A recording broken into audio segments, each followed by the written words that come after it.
Bertahun-tahun kami dengan harta, dengan jiwa, semua habis-habisan. Bahkan banyak orang-orang yang bercerai. Tetapi hari ini udah terlibat santri. Santri disuruh jadi khotib, khutbahnya itu membaca qala Rasulullah fil Qur'anil Karim. Waalaikumsalam.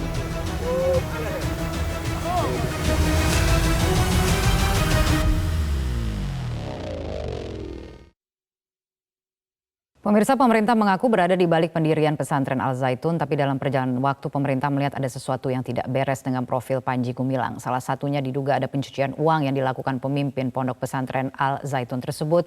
Tapi bagaimana bentuk pencucian uang dan berapa nilai uang yang beredar, kami akan langsung membahasnya bersama dengan mantan Wakil Kepala BIN Kiai Haji As'ad Said Ali dan juga analis terorisme dan mantan anggota NII Al Haidar. Selamat malam Pak As'ad, Pak Haidar. Ya, selamat malam. Selamat malam, Assalamualaikum warahmatullahi wabarakatuh. Waalaikumsalam warahmatullahi wabarakatuh. Terima kasih Pak As'ad dan juga Pak Haidar telah bergabung bersama kami di Prime Time News. Saya akan langsung ke Pak As'ad terlebih dahulu. Anda adalah mantan Wakabin.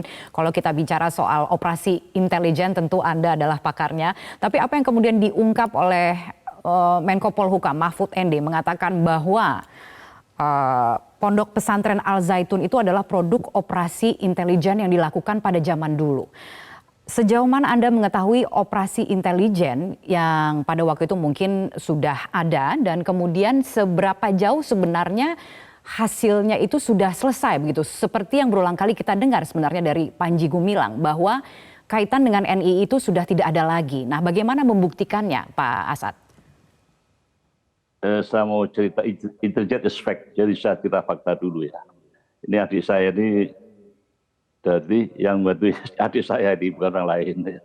Dia lebih paham dari saya. Iya. Jadi saya cerita mengenai NII. Pak Sekar Maji Marijan Kartowisya ditangkap tahun 60-an, kemudian dihukum mati. Sebelum dihukum mati, beliau mengatakan, saya tetap Panglima DI-NII. Ya itu cerita pertama. Akibat dari pernyataan itu, maka anak-anaknya, pendukungnya pecah menjadi dua. Satu filah, satu sabilillah. Filah artinya yang damai. Yang mau damai, berdamai dengan pemerintah. Dipimpin anaknya Pak Karto yang namanya Adah Jailani. Kemudian sabilillah, Pak Tahmid dan beberapa saudaranya. Seperti itulah. Termasuk yang damai itu ya, yang filah tadi ya Pak Sarjono yang punya Bismaya Sari Bakti. Pak Adah Jailani diberilah bisnis oleh Pertamina Yaman Pak Ali Murtopo. Ini filah damai dengan perintah. Yang Tahmid ini, Pak Tahmid ini yang kemudian melahirkan Komando Jihad Jamaah Islamiyah seperti itu. Jadi dipilah-pilah dulu. Nah, di mana letaknya KW9? Dia di bawah binaan Pak Adah Jailani yang di bawah Pak Ali Murtopo. Artinya dia masuk yang versi filah, versi yang mau damai dengan pemerintah. Begitu ceritanya. Jadi bukan pemerintah, mereka baca sudah pecah kok. Seperti itu fakta begitu. Nah, kita tidak cerita yang lain.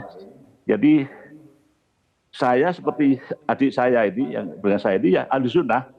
Dia juga NII dulu, ahli sunnah, NU. Pak Jailani, dia ya NU, pakai kuno macam-macam ini. Ada lagi yang kayak bukan Basir, Abdullah Sungkar. Itu kan non struktural istilahnya di luar KW, berdiri sendiri, bergantikan mahasiswa. Dia salafi, gitu kan ya, salafi yang dia menjadi Jamaah Islamiyah. Kemudian Komando Jihad itu kan ya bangsa Sabilillah juga. Itu ya bapaknya Pak Abu Rusdan Kudus itu ya temannya bapak saya, itu loh seperti itu. Jadi kami tahu semua lah itu termasuk yang Sabilillah. Kalau Al Zaitun ini termasuk yang filah yang damai tadi. Dan perkembangannya pesantren itu menjadi besar, kita dibantu Pak Harto. Pak Harto ya melanjutkan dari kerja Pak Yoga, Pak Ali Murtopo oleh Pak Harto, Pak Habibie, terus menjadi besar dengan maksud supaya jinak begitu loh. Bukan dipecah. Memang sudah pecah dari awal sejak tahun 62 itu begitu itu ya. Itu yang jelas. Dan persoalannya kemudian ya, sekian lama orang AB, intelijen AB nggak ada yang perhatikan, kira-kira gitulah, lepas kendali. Saya 2010 saya nggak di situ ya, saya nggak hitung tanggung jawab, lepas kendali nggak ada yang perhatikan. Itulah, that is the problem. Gitu ya. Jadi memang dia lepas bagian kendalinya karena apa, Pak? Mohon maaf Pak Asad, tapi lepas kendalinya itu karena apa ya, Pak? Ya nggak diperhatikan. Mungkin ahlinya nggak ada, dianggap udah damai apa gimana, saya nggak ngerti. Saya 2010 pensiun kok, sama 2010 saya masih perhatikan. Sampai tahun 2015 saya perhatikan dari jauh, tapi kan saya bukan menjabat.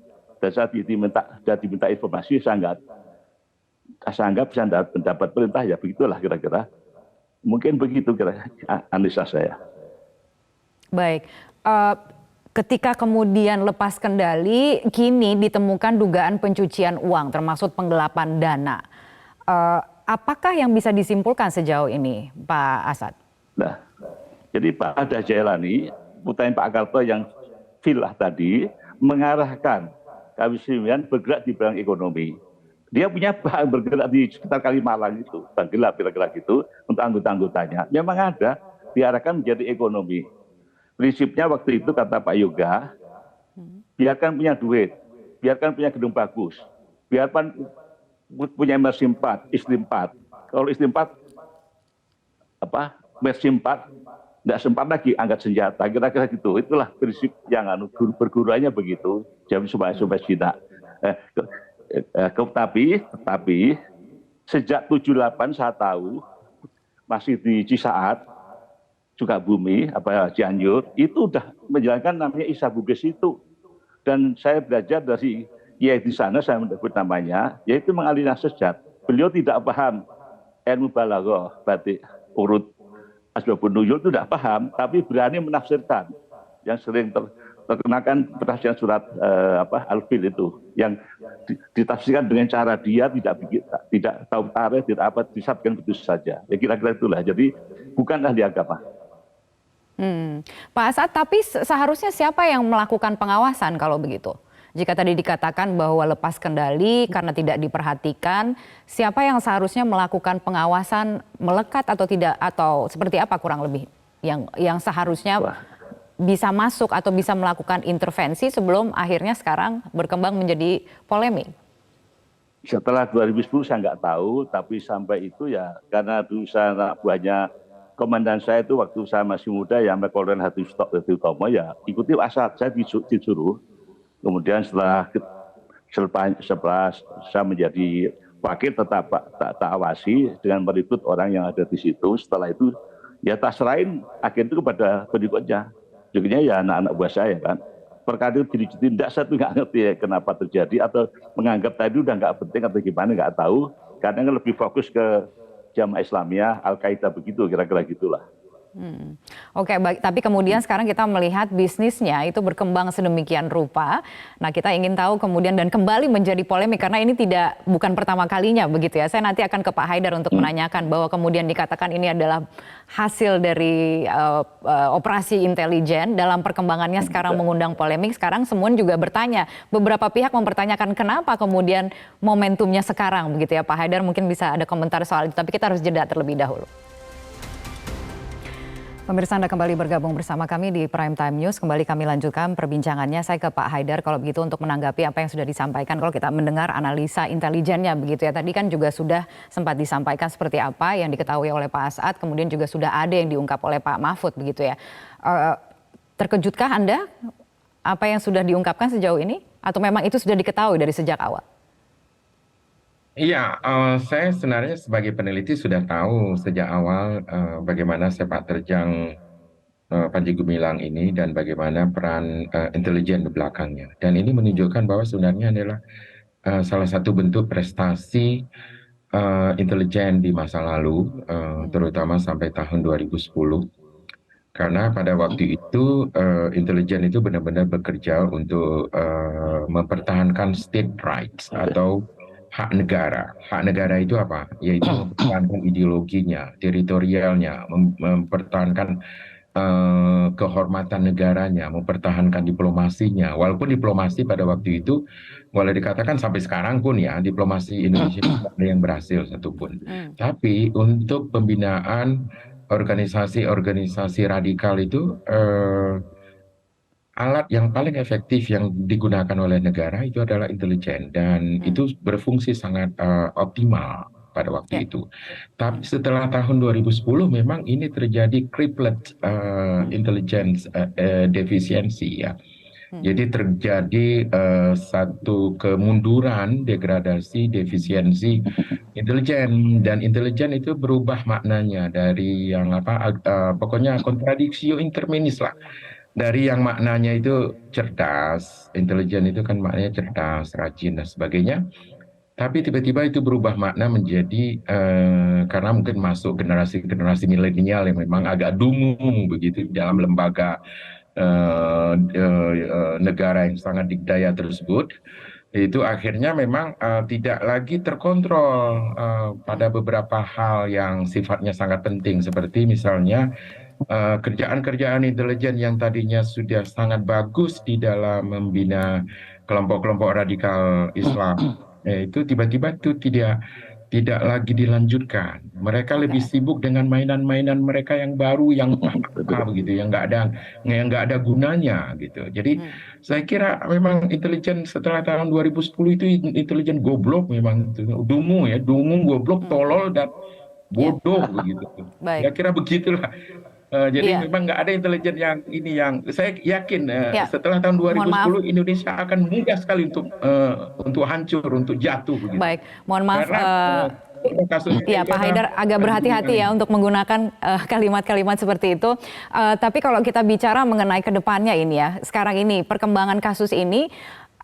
Kalau kemudian ada dugaan pencucian uang yang dilakukan oleh Panji Gumilang dan berkaitan dengan Al Zaitun, Anda juga sempat beberapa kali mengungkap gitu ya dalam wawancara dengan kami sebelumnya bahwa bisnis yang dijalankan ada bisnis yang dijalankan oleh Panji Gumilang dan koleganya. Apakah kemudian bisnis-bisnis tersebut bagian dari upaya pencucian uang tersebut? Ya, itu bagian daripada pencucian uang dan kita sudah tahu itu sejak tahun 1991. Jadi ada dana kirot, dana infak, zakat, sedekah. Dana infak sedekah itu saja untuk 500 kabupaten itu luar biasa teritorialnya. Itu jumlah dari tahun 91 sampai 90. Nah, yang saya teliti pada waktu itu, saya sebagai peneliti antropolog yang kecil lah, ya kan, yang nggak dianggap karena penelitian antropologi juga nggak banyak diakui oleh ilmu hukum juga. Karena kadang-kadang ilmu hukum itu juga memandang antropolog itu kan orang yang terlibat ya. Jadi bukan saksi ahli, jadi saksi biasa gitu. Ini kurang ajar betul ini memang perlakuan terhadap antropolog ya di sini. Jadi sebagai penelitian penelitian yang kecil etnografi seperti itu, saya mengumpulkan data-data itu semuanya. Ada berapa kira-kira aliran dananya dan kemudian untuk kepentingan apa Pak Haidar? Saya sudah serahkan semuanya ke PPATK. Saya tidak serahkan kepada media karena media memang kelihatannya agak main-main dengan data ya dan nggak begitu menghargai hasil penelitian. Jadi saya serahkan kepada instansi yang lebih penting, yang lebih bertanggung jawab, yaitu sudah diserahkan ke PPATK. Bahwa kemudian dikatakan, nah ini kan berdasarkan analisa dari PPATK kemudian disimpulkanlah bahwa ada sesuatu yang janggal gitu. Paling tidak kalau kita melihat dari ratusan rekening dan kemudian juga ada puluhan rekening yang terkait dengan Al Zaitun, itu saja sudah menimbulkan kejanggalan. Tapi kemudian harus diteliti lebih lanjut tentu untuk apa penggunaannya begitu kan? Sudah sampai ke sanakah Anda menelitinya? Makanya begini ya, bukan janggal, itu memang itu melanggar hukum. Jadi itu sudah jelas-jelas peruntukannya kemana, kemudian alirannya kemana dan sebagainya. Itu PPATK sebenarnya sudah tahu bahwa ini adalah tindakan pencucian uang. Ini adalah tindakan melawan hukum. Ini adalah against the law. Jadi Ya setelah tahun-tahun 2010 ya, terutama tahun 2012, 2013, apalagi kemudian kemunculan ISIS lagi, makanya Indonesia itu menjadi sangat ambruk itu karena memang apa namanya ya, manajemen intelijen itu yang sangat buruk ya pada tahun-tahun itu. Dan saya melihat bahwa kemudian ular sanca yang sudah dilepaskan di tengah-tengah sawah untuk mengejar apa namanya tikus-tikus ini. Itu pada akhirnya bukan hanya gemuk karena memakan tikus-tikus itu, tapi karena mereka kemudian menjadi besar sangat luar biasa, menjadi leviathan, menjadi apa momok yang sangat luar biasa besar, dan bahkan kemudian membelit anak-anak dari orang petani-petani yang sudah melepaskan ular sanca itu. Makanya kemudian dia karena sudah menggigit juga anak-anak dari polisi, tentara dan sebagainya, dan ini yang kemudian menjadi masalah. Dan saya kira apa yang dipraktekkan oleh Panji Gumilang dengan Isa Bugisnya itu adalah sesuatu yang sangat merusak. Dan aliran ajaran Isa Bugis ini sudah menyebar juga ke beberapa pimpinan-pimpinan partai politik di Indonesia. Dan ini sudah bahaya sekali. Makanya banyak pimpinan partai politik kemudian itu merintahkan anak-anak buahnya yang ada di lembaga Darun Nadwah itu, yang di lembaga DPR itu, untuk membuat apa namanya undang-undang yang kemudian melegalisasi hal-hal yang bertentangan dengan agama. Dan itu adalah bagian daripada program-program yang tidak terkontrol sejak tahun 2010 itu. Itu yang kurang ajarnya. Negara ini sudah melakukan kejahatan yang sangat luar biasa dengan membiarkan intelijen-intelijen thick face black hat ini. Jadi saya nggak bisa berkata-kata dengan kalimat-kalimat yang lembut lagi. Ini thick face black hat. Ini adalah penjahat-penjahat ini. Ini intelijen-intelijen yang tahun-tahun setelah tahun 2010 ini harus dibinasakan ini. Dan kebijakan-kebijakan mereka untuk membacking itu Panji Gumilang, Panji Tengkorak, dan Panji-Panji semua yang lain itu harus ditarik semua, harus ditangkap semua bila perlu. Dan Pak Asad, itu kejahatan mereka itu tidak bisa kita biarkan. Ini negara hukum. Ya. Selama bagaimana ini kemudian bagaimana kemudian memisahkan sosok Panji Gumilang dengan Al Zaitun? Artinya karena kalau kita melihat sekarang ini kan sejumlah santri mantan Al Zaitun, bahkan sekarang masih banyak santri yang bersekolah di sana mengeluhkan stigma negatif yang kini menimpa Al Zaitun akibat sejumlah tuduhan yang dialamatkan ke Panji Gumilang. Nah, bagaimana cara terbaik melindungi santri-santri yang menempuh pendidikan di sana? Karena berulang kali pemerintah juga mengatakan tidak akan membubarkan Al Zaitun. Saya ke Pak Asad, komentar Anda? Pertama kan benar Pak Al-Haidar tadi, itu asidnya sesat. Ya dilarang oleh sesat ya, kalau mau dilanjutkan ya dengan agama yang benar, Islam yang benar begitu. Itu begitulah. Jadi tidak bisa kita terus melanjutkan yang sesat itu. Yang kedua, tetap ini kerjaan intelijen, masuk kembali. Kalau nggak bisa, kalau Departemen Agama terbuka, intelijen di bawah meja, itu yang nggak bisa. Sebenarnya gini Pak Al-Haidar, 2010 saya turun, Pak Tanto menggantikan Pak Samsir, saya dipanggil, saya diminta merpanjang, nggak bisa Pak, saya diminta ke Ishak, pindah ke NU, ya saya ingin mengabdi untuk organisasi yang didirikan mbah-mbah saya, bapak-bapak saya seperti itu. Nah, itu terus dia ditanya soal Al-Zaitun Pak, itu yang perjuangan cara damai mereka, ya memang harus diikuti, tapi jangan diambil kekerasan, begitu kan ya, kita benar kan tidak kekerasan. Yang jelas memang kegiatan ekonomi itu ada, bank gelapnya ada, itu kan harus diawasi, kan begitu. Nah itu kalau nggak diawasi ya begini, ini pendidikan nggak diawasi, dan itu udah lama kok, kalau Aliyasat kan 78 udah ada di ya, seperti itu, jadi di lapor-laporan juga ada, seperti itu ya akibat dari beritahu Pak Marsiano, saya tidak pernah dihubungi lagi, selanjutnya saya enggak. Setelah itu ya Pak Tanto hanya 6 bulan, saya dia 6 bulan, jadi nggak melanjutkan apa yang bukan yang penelitiannya nggak melanjutkan itu. Bahkan Pak Marsiano juga waktu itu begitu ada Densus, udah pindah ngawasi terorisme biar Densus saja. Nah itu juga anatominya lepas. Densus menangkap, tapi anatominya tetap adalah intelijen yang tahu. Karena sampai luar negeri. Seperti itu loh. Ya. Baik, terakhir singkat saja saya ke Pak Haidar lagi. pengungkapan kasus ini membutuhkan kehati-hatian, dikatakan seperti itu.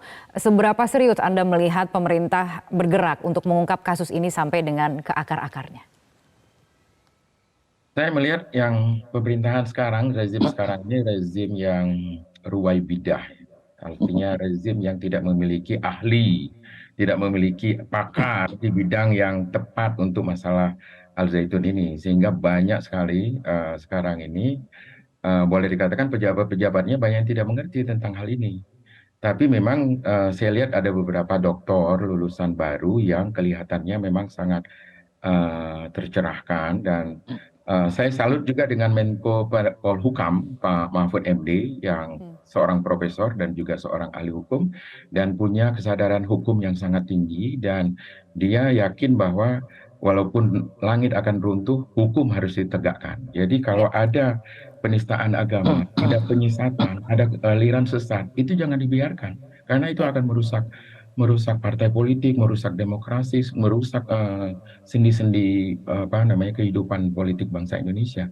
Kemudian terjadi pelecehan seksual, penyerobotan tanah, pencucian uang. Ini nggak bisa dibiarkan begitu saja. Kita akui bahwa intelijen itu bisa berada di above the law, dan kita yang sipil ini bisa berada before the law. Tapi kalau dia terus-menerus mempraktikkan tindakan-tindakan pelecehan seksual, penistaan agama, penyerobotan tanah, pencucian uang, sementara dana-dana itu non-budgetary itu tetap kita berikan terus-menerus, kita sebagai rakyat itu pasti kecewa dengan hal-hal tindakan seperti ini.